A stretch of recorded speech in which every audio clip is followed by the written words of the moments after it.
The night my world collapsed began with a push. My son Damien and his wife Melissa lured my husband Henry and me to a cliff under the pretense of celebrating our anniversary. They smiled, joked, and took pictures as if we were a happy family on a pleasant hike. But when we reached the edge, their hands turned cold, and the shove sent us plummeting 90 feet down into the gorge, broken and bleeding. I heard Henry whisper, "Hilda, don't move. Play dead." That was the moment I realized the truth. The danger was not the fall, but the family who had planned it. My name is Hilda. I am 60 years old, a retired schoolteacher who spent decades shaping young minds, while my husband Henry worked as a carpenter, his hands turning raw wood into timeless beauty. Together we built a quiet life in our little suburban home. Our mornings smelled of fresh coffee. Our evenings were filled with walks around the neighborhood, and Sundays belonged to family gathered around the oak table Henry carved himself. We raised 2 sons. Richard, the eldest, was bright, ambitious, and always protective of me. Damien, 5 years younger, was quieter, withdrawn, and often envious of his brother, though I loved them both fiercely. For years, I believed we were the picture of a perfect family. Richard dreamed of studying engineering, while Damien often sat in silence, picking at his food, his emotions hidden behind a wall I never managed to break down. Then came the night 25 years ago when Richard never came home. By dawn, his body was found at the bottom of a gorge. The police called it an accident. I accepted that because the alternative was too unthinkable. His funeral nearly destroyed me. Yet Damien's stoic calm was something I misread as strength. I didn't know then that this was the beginning of a lie so deep it would one day almost kill me. After Richard's death, Damien transformed. He became attentive, helpful, almost too perfect. He helped Henry in the workshop, fetched things for me when I was sad, and seemed determined to fill the void his brother left. I clung to that version of him, believing it was grief shaping him into a better man. Years passed, and life seemed to mend itself.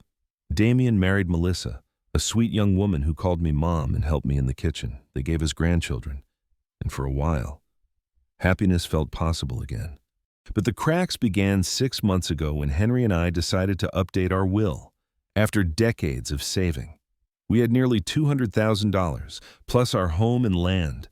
Damien urged us to name him and Melissa as sole heirs, insisting they would manage everything for the grandchildren and take care of us in old age.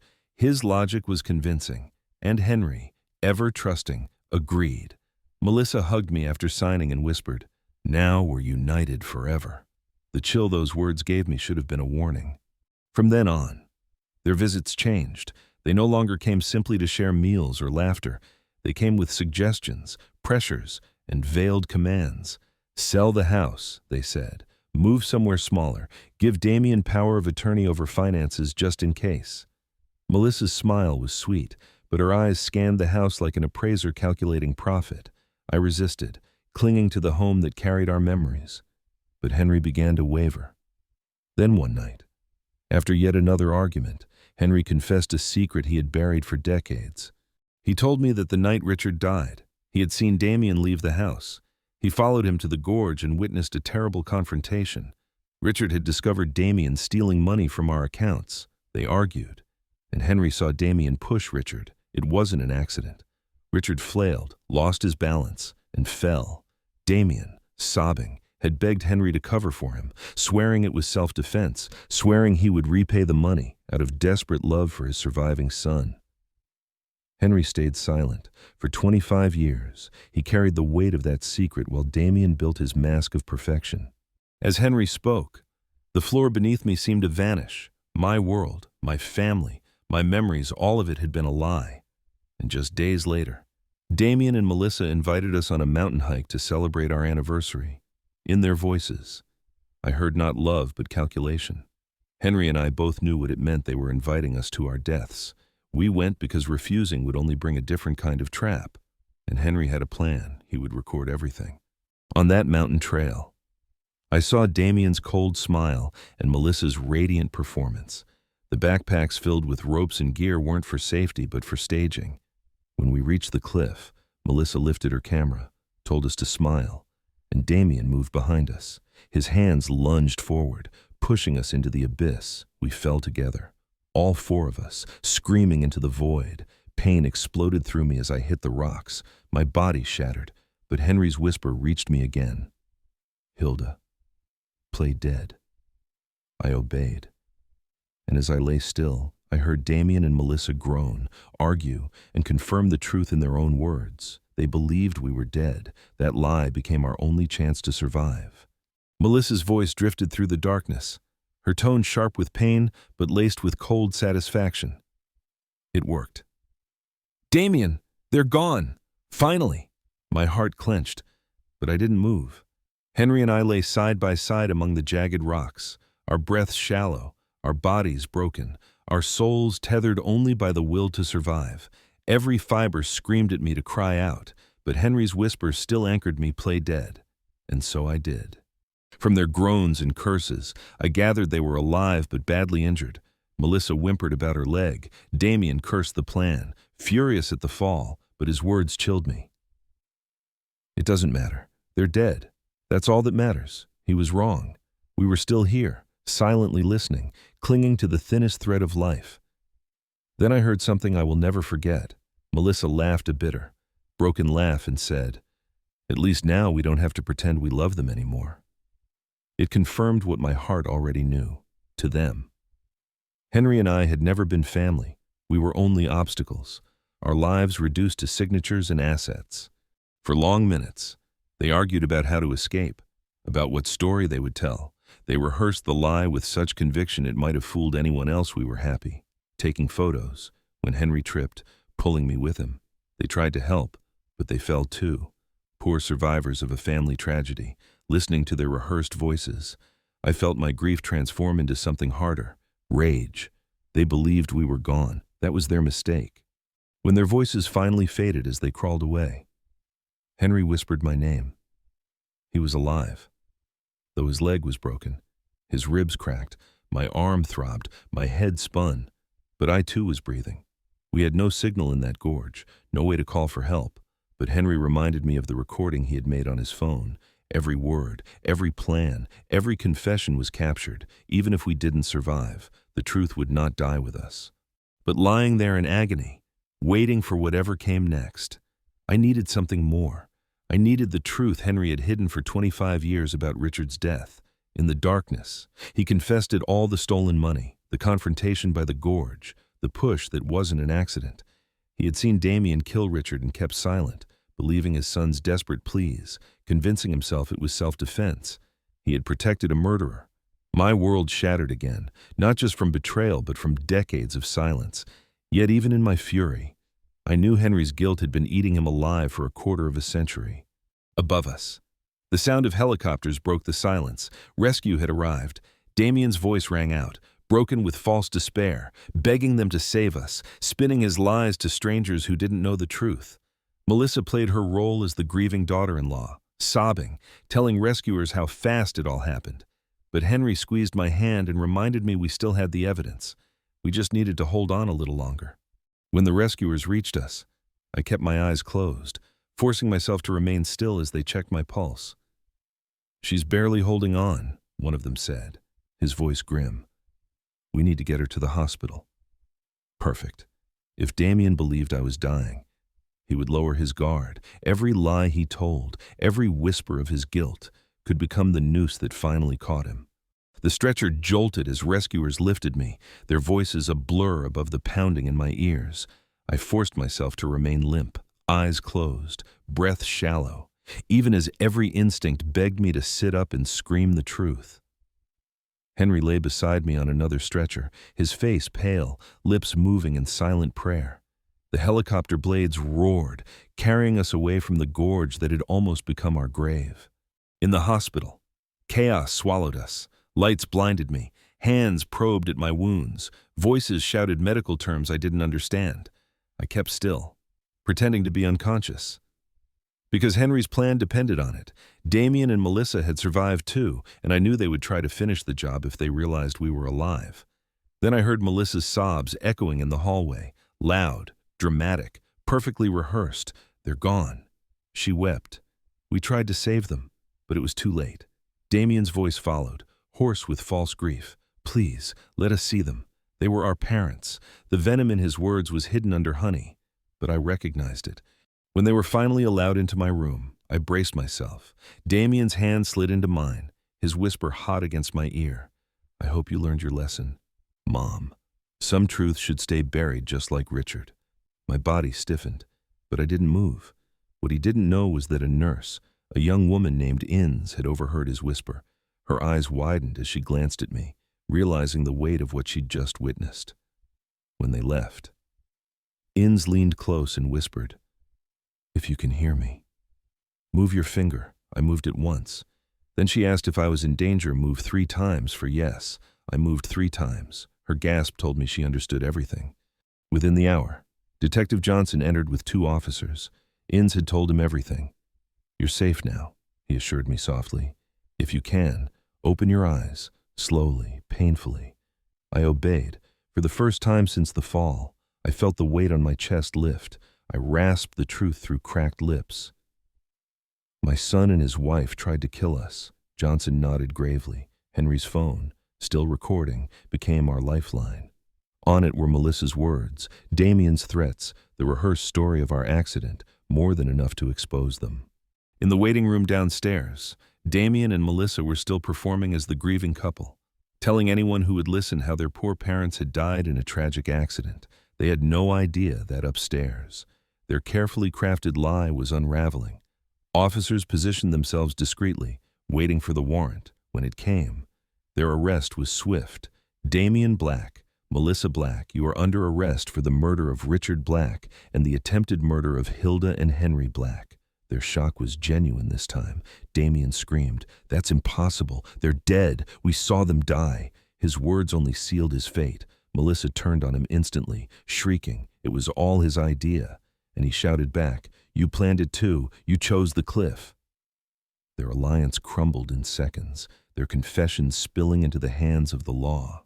For the first time in 25 years, I felt a strange, fragile peace. Richard's ghost might finally rest. Henry and I had survived, and the truth was no longer ours to carry alone. In the weeks that followed the arrest, Henry and I remained in the hospital under heavy police protection. Our bodies were healing slowly, but the deeper wounds were the ones no surgeon could touch: the betrayal of a son we had raised, loved, and defended for decades. The media swarmed the hospital. Reporters camped outside, shouting questions whenever a doctor or nurse passed by. Headlines called it the Cliffside Betrayal. Family murder plot foiled, and parents outwit greedy son. Strangers sent letters, flowers, and prayers. Some pitied us, others judged us, but all of them wanted to know how a family could shatter so completely. Henry's phone recording became the cornerstone of the case. Detectives played it again and again, each time uncovering another damning line: Melissa's cold instructions, Damien's bitter resentment, their rehearsed story of our supposed accident. Financial records revealed the rest. Damien's carpentry business wasn't thriving. It was crumbling under the weight of debts that exceeded $100,000. He had forged documents with our signatures, siphoned money from our accounts, and even mortgaged equipment he didn't own. Every lie he told us was exposed in black and white. When Henry was strong enough, the detectives interviewed him directly. His voice shook as he confessed the truth he had hidden for 25 years, that he had witnessed Damien push Richard into the gorge and had chosen silence over justice. "I thought I was protecting what little family we had left," he admitted, tears streaking his worn face. But silence only raised a monster. The detectives assured him his testimony would not be ignored, and though guilt weighed heavy, he finally felt unburdened. Social services placed Damien and Melissa's 2 children in temporary care. The thought of them growing up without parents broke me, but I also knew they deserved better than the lies and greed that had poisoned their household. When I visited them for the first time, their innocent faces nearly undid me. "Grandma," the eldest asked softly, "why can't Mommy and Daddy come home?" I swallowed the truth and hugged them tighter than ever. They would one day learn everything, but for now, they only needed love. As months passed, preparations for the trial consumed our lives. Our lawyer, Albert, coached us through every detail. He warned us that Damien's defense would try to twist the story. portraying the attempted murders as a desperate act driven by financial stress rather than cold calculation. "Your testimony is crucial," Albert said.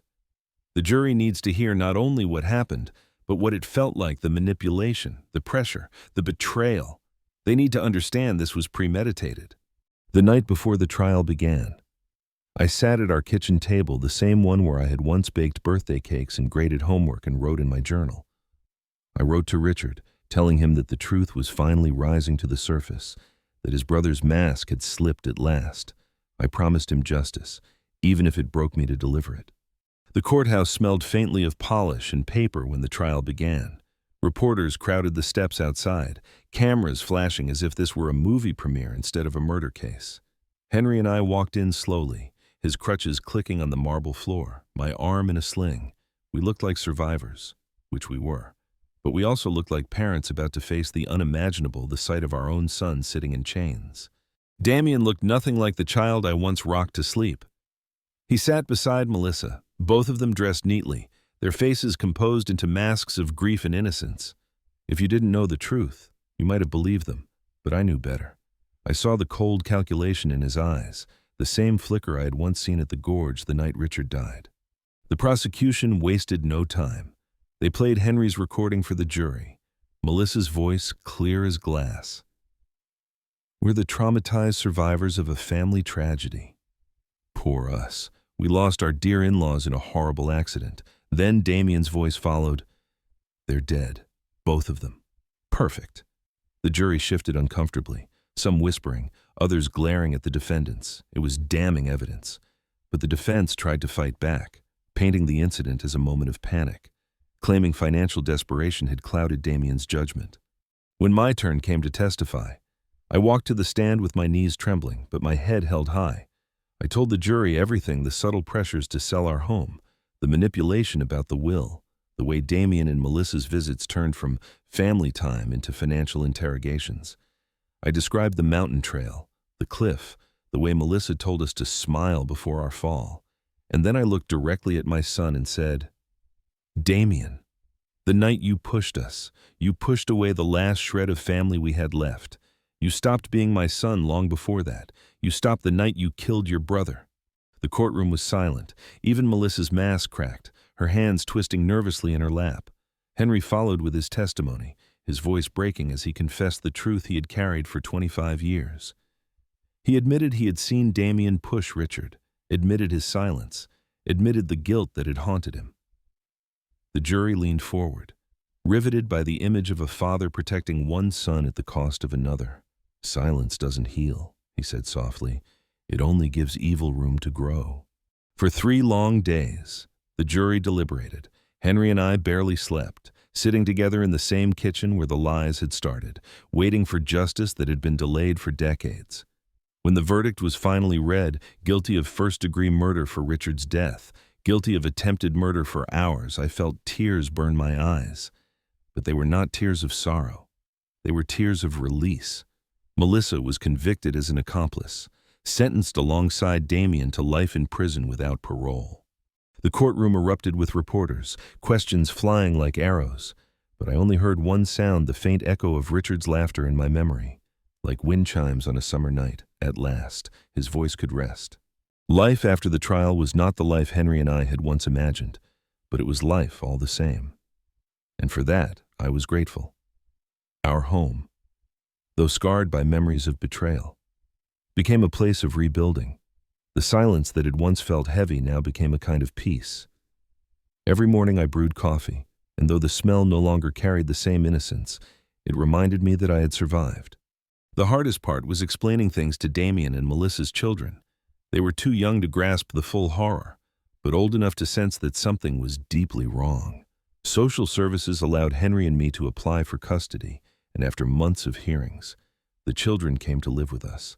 I promised myself I would not let their parents' sins define their futures. They would grow up in a home where laughter was real, where love was given without conditions, and where truth was never silenced. At night, I sometimes sat on the porch where Henry once carved wood and Richard used to talk about his dreams. I thought of the years lost to silence, The years I had spent convincing myself our family was perfect, while cracks spread beneath the surface. I thought of Damien not as the monster he had become, but as the boy he once was, standing in the doorway with wide eyes, clutching a toy his father made him. Somewhere along the line, love had turned to envy, and envy to greed, and greed, when left unchecked, had consumed him whole. The lesson I carry now is not just about betrayal, but about vigilance. Evil does not always come with snarling teeth. Sometimes it wears the smile of your own child. Silence, I learned, is the soil where secrets grow strong. If you feel something is wrong in your family, don't dismiss it. Speak, ask, confront, because the cost of staying quiet can be more than you can bear. To those who hear my story, I say this: treasure your family, but never blind yourself to truth in the name of love. Love is not silence. Love is not blindness. Love is honesty, even when it hurts. If you found my story meaningful, please like, share, and subscribe to the channel, and let me know in the comments, what would you have done in my place?